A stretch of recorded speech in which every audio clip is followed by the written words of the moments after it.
আমার ছেলে কিন্তু ছোট থেকেই ঠাকুর ভক্ত। ও কিন্তু শ্রাবণ মাসে এমন একটা সোমবারও যায় না যে জল ঢালে না এরকম। কারণ ও ছোট থেকেই জল ঢালতে খুব ভালোবাসে বাবার মাথায়। সো বাই দ্য ওয়ে, আমি মৌসুমি, আমার ছোট্ট একটি শর্টসে তোমাদেরকে স্বাগত। তো দেখো, সকাল সকাল গতকাল সোমবার ছিল, তাই কিন্তু শেষ সোমবার যেহেতু, ছেলে কিন্তু সকাল সকাল পুজো করতে একদম ব্যস্ত হয়ে গেছিলো। সুন্দর করে বাবা ভোলেনাথকে সাজিয়ে ঘি মধু চন্দন দিয়ে স্নান করিয়ে খুব সুন্দর করে সাজিয়ে কিন্তু পুজো করতে বসে গেছিলো।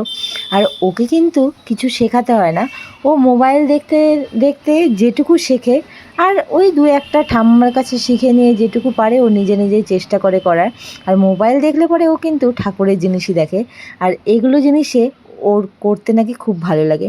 তো যাই হোক, আমিও কিছুতে বাধা দিই না, বাচ্চা মানুষ। আর শ্রাবণ মাসের সোমবারে জল ঢালা তো খুবই ভালো, আর ও 4টা সোমবারই খুব সুন্দর করে জল ঢেলে দিয়েছিল।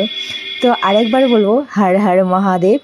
আর দেখো, ছেলের কিন্তু পুজো কমপ্লিট, আর কি সুন্দর করে সাজিয়ে নিয়েছে।